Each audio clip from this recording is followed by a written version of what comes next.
Good morning everyone. मुझे लगता है इस एग्ज़ाम में पढ़ाई के अलावा एक मेंटल एटीट्यूड की भी ज़रूरत है, जिसके बिना you can not escape through the entire process. It becomes a little difficult अगर आप हमेशा डरे हुए रहते हैं, हमेशा स्ट्रेस में, हमेशा एंग्जाइटी में रहते हैं। तो जब मैंने कॉलेज ग्रेजुएट किया था 2015 में, तो मुझे ये एग्ज़ाम एक हवा लगता था। It was like UPSC is this very tough exam, it's this huge mountain I have to climb। और मैंने बहुत ही कॉम्प्लेक्स अप्रोच इस एग्ज़ाम के टवर्ड्स ली थी।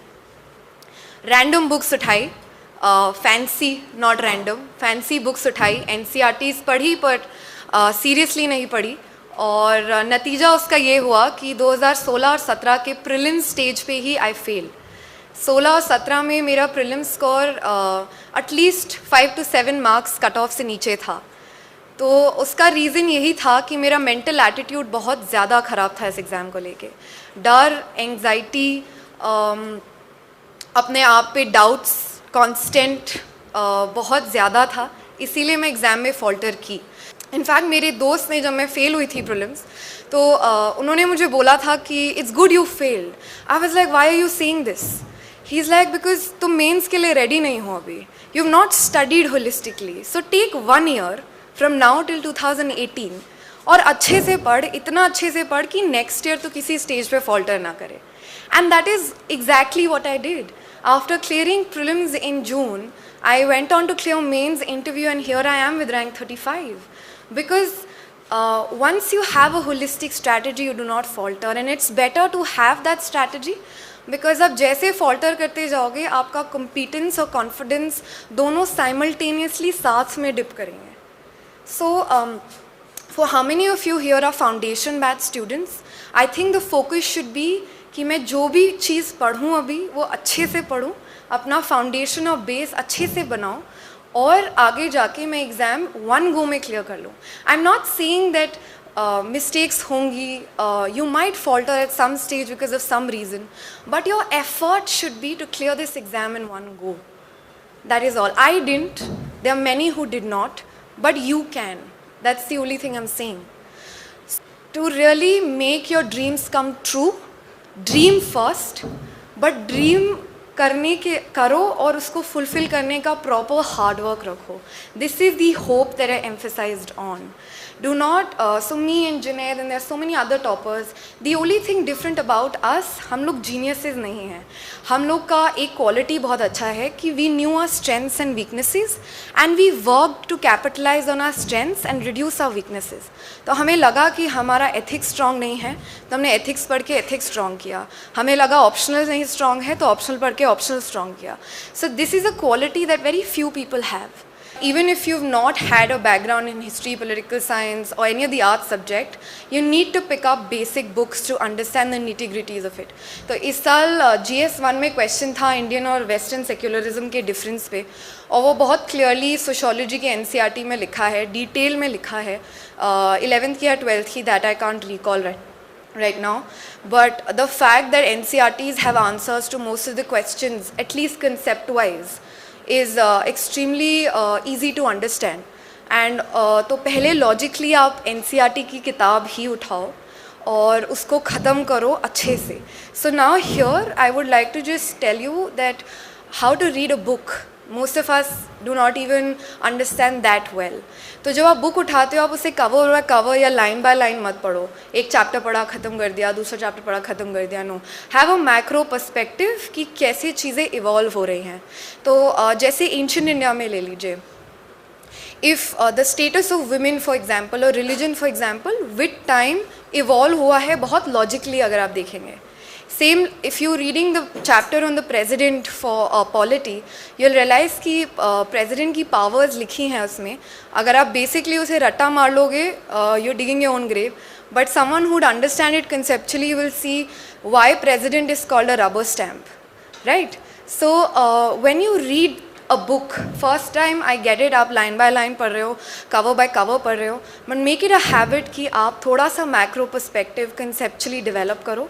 जो कैसे आएगा, या तो वो मॉक्स सॉल्व करने से आएगा, प्रीवियस ईयर क्वेश्चन सॉल्व करने से आएगा, या फिर if you're watching any online video or you're discussing it with your friends, make it a point that you read a text beyond what it merely is. So that is first thing about how to read a book, at least for foundation students. Second, I would like to emphasize very logically on note making. Some people say पहली reading कर ले फिर notes बनाए, दूसरी reading कर ले फिर notes बनाए. I mean, who thinks so logically? आप किताब पढ़ रहे हो, even if you're done with the first reading, start making short notes. जो प्रेसी राइटिंग की तरह नहीं होने चाहिए. You should not write paragraphs. Because if I ask you कि आप ये किताब एग्ज़ाम के एक दिन पहले उठा के रिवाइज करो, would you be able to do that? And the answer would be no. So when you pick up a book to make notes, notes should be keyword oriented.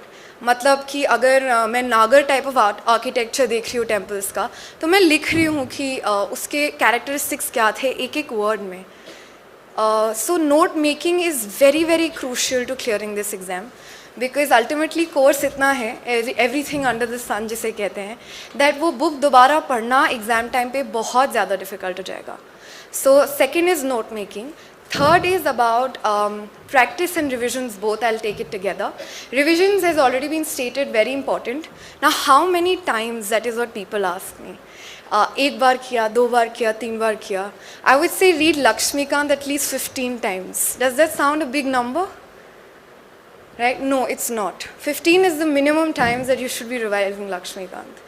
That many times when you keep on reading the book, जब आप exam में बैठे होंगे उस stressful environment में, you'd be able to recall a lot of things from that book. That book is huge, it's humongous. Facts हैं, articles हैं, powers हैं, concepts हैं. So revising multiple times is the key, especially to clear prelims. So मेरा जितना focus इस बार, I mean I scored 110 in spite of not clearing prelims twice before. मेरा the only reason I cite to students when they ask me what different did you do in this prelims, इस prelims में आपने क्या किया ऐसा कि आपका clear हो गया, पहले दो में नहीं हुआ. And I tell them one thing, that is revise. Revise as many times as possible till the D-day of your exam. तो एक बहुत famous concept है, work expands to fill time. तो जितना जल्दी हो सके read your books and courses to finish it. Do not wait for the exam bell to ring. Because वही होगा, लेजीनेस ओवरकम कर लेते हैं, स्ट्रेस ओवरकम कर लेता है और फिर आप कोर्स ख़त्म नहीं कर पाते और मॉक्स तो बिल्कुल भी रिवाइज नहीं हो पाएंगे. The next thing that I wanted to say is about practice. Now why is solving previous year questions important? We've already been taught that previous year questions करने हैं, but क्यों करने हैं? It's not that UPSC repeats its questions. It's crazy how they ask questions in ancient India and every year there'll be different questions. कहाँ से आ रहा है question bank, it's insane, but questions different होते हैं. और पर आपको जो देखना है, जो चीज़ नोटिस करनी है वो ये है कि यूपीएससी क्वेश्चंस पूछ कैसे रहा है. मतलब कि reverse engineering. For example, if I'm reading a question in ancient India from Buddhism, that Buddha, which all places did Shakyamuni Buddha go all to, ABCD. So I'm like, मैंने तो Buddhism का chapter पढ़ा था, इस बात पे तो मैंने focus ही नहीं किया. So to really, the reason why we ask everyone to solve previous year questions is to get to know the knack of how questions are being asked. And sometimes, very few times, कोई question repeat हो सकता है UPSC से. Not that in my knowledge हुआ होगा. Thirdly, there is a set pattern for some subjects to ask questions. जैसे कि geography से बहुत questions location of industries पे या location of cities पे आते हैं prelims में. तो if you have solved previous year questions, आपने वो चीज़ text पढ़ते हुए भी ध्यान पे दी होगी. So to solve previous year questions with a mindset कि यार इससे मुझे पता चलेगा कि मेरे को text कैसे approach करना है, very very important for both prelims as well as mains. So prelims की जो कहानी है वो रिवीजन और प्रैक्टिस तक ही सीमित हो जाती है. और जहाँ तक ये बात है कि मैं प्रीलिम्स के लिए सेपरेट पढ़ूँ, मेंस के लिए सेपरेट या इंटरव्यू के लिए सेपरेट, और whether it should be integrated, I always tell students कि किताब को एक ही तरीके से पढ़ना है. There is no multiple ways to read a book. If I am taking up ancient India और modern India, I am reading the book conceptually कि ओके ब्रिटिशर्स केम, ये एक्ट्स लाए और विद टाइम उन्होंने इतना पावर्स इंडिया को devolve करते गए. So this is something that I have understood conceptually which will be of use in prelims and mains. But where do you draw the line after some point of time is the amount of fact orientation prelims में है, जिसमें आपके notes और आपका revision आपको help करता है। Mains में जहाँ तक बात आती है वो थोड़ा कंसेप्ट ओरिएंटेड है। तो चंपारण सत्याग्रह पे क्वेश्चन आएगा प्रीलिम्स में कि वो कहाँ हुआ था, क्यों हुआ था, was it the first satyagraha. But mains में क्वेश्चन आएगा गांधी जी के सत्याग्रह की इफेक्टिवनेस क्या थी। They will not ask you what was Champaran. So there is a little bit of conceptual why and what का डिफरेंस जो प्रीलिम्स और मेंस में आ जाता है। But for all the foundation students it's better to first read the book very nicely and then go to understand all these nitty-gritties कि prelims के लिए ये है, mains के लिए ये है, interview के लिए ये है. Then I move on to mains on what I think helped me the best is that prelims के बाद ये मत बोलना कि mains के लिए तैयारी कैसे करनी है, because I think lot of students are so focused prelims पे कि prelims निकल जाता है और mains के लिए idea ही नहीं होता कि क्या करना है, कहाँ से करना है, और prelims के बाद पूछना शुरू करते हैं कि ethics कैसे पढ़नी है. I mean it's just extremely irresponsible for students to do that. Try finishing your entire course जो mains का है before prelims. जब वो बिफोर प्रीलिम्स आप ख़त्म कर दोगे तो प्रीलिम्स के बाद आपका एक ही रोल रहेगा उसके लिए, वो है आंसर राइटिंग प्रैक्टिस और रिवाइज करना, जो दो ही चीज़ें मैंने पर्सनली अपने प्रीलिम्स के बाद की थी, क्योंकि मैंने काफ़ी पहले अपना मेंस का कोर्स ख़त्म कर दिया था, नोट्स बना दिए थे, टेस्ट्स भी लिख दिए थे. मेरा my only work after prelims, after I clear prelims was to focus on answer writing and revising and a little bit of content building, क्योंकि current affairs नया नया आता रहता है. तो for mains I think GSY strategy is very omnipresent. सब वही same books और वही same बातें बोलते हैं. I would just like to stress on the importance of notes again for current affairs as well as for static. तो static का तो I've already emphasized. Current affairs का मुझे लगता है for mains specific I believe you should read concept wise. तो newspapers important है क्योंकि वो आपका एनालिसिस डेवलप करेंगे, but I have never made notes from newspapers because वो बहुत बल्की और मेसी हो जाते हैं. तो जो भी कंपाइलेशंस हैं आपको मिलती हैं उसको आप लीजिए और कंसेप्ट वाइज नोट्स बनाएं. तो अगर जुडिशरी का टॉपिक है तो मैं जुडिशरी में क्या प्रॉब्लम्स हैं, उसके क्या सल्यूशंस हैं, कुछ स्टैटिस्टिक्स की कितने केसेस पेंडिंग है जुडिशरी में, सॉल्यूशंस क्या है, कोई बेस्ट प्रैक्टिसेस या कमिटी रिकमेंडेशंस, ये एक A4 साइज शीट में लिख लीजिए. तो जब आप लिख लोगे और आपको वो रिवाइज करने की बारी आएगी तो it would be very easy for you to revise. और जब क्वेश्चन आएगा एग्जाम में वो एग्जैक्टली वो नहीं आएगा जो आपने नोट्स में लिखा है, पर क्योंकि आपने कॉन्सेप्ट पूरी तरह पढ़ा है you will be able to answer that question very nicely and very fast. Because 20 question ख़त्म करना GS के पेपर में टास्क होता है. इट्स लाइक पूरा दिन कैसे बीत जाएगा पता नहीं चलेगा. It's so tiring. So only if you have the requisite notes prepared, आपने रिवाइज अच्छे से किया है हर चीज़ कि आप मेंस को लिख पाओगे, at least you will be able to attempt it nicely. So these are the only 2 things I had to emphasise for mains.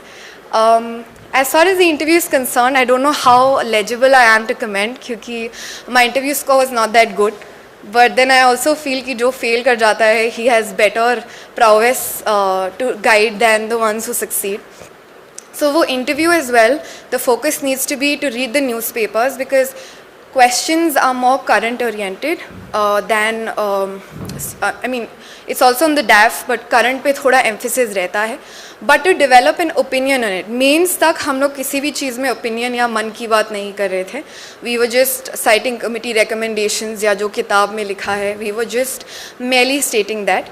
Interview में थोड़ा ओपिनियन बेस्ड आ जाता है कि that should India withdraw from Afghanistan और not. That's the kind of question that is asked in the interview panel. That is one thing that you need to develop, that balanced kind of answer approach on national and international issues. And your DAF is also very important. अगर आपको लग रहा है कि मैं थोड़ा सा shortcut लेके इधर उधर से निकल के एग्ज़ाम क्लियर कर लूँगा, that will not happen. Natural process है ग्रो करने का. I have grown over a period of 3.5 years. He has taken his own time and others have taken their own time. We have realized a lot of problems that we had and we worked on them. हमने improve किया और आज हम यहाँ पे हैं. तो वो प्रोसेस है जो शायद आज मैं एक्सप्रेस भी ना कर पाऊँ बिकॉज मुझे याद नहीं है. I've become a changed person in this entire examination process. आपकी पर्सनालिटी भी बिल्ड होगी इस एग्जामिनेशन प्रोसेस के साथ। So please be very positive, take care of your self, बस पढ़ाई करो और जितना हो सके पैतरे कम लगाना, और that's it. I think that is how I would like to wrap up. Thank you.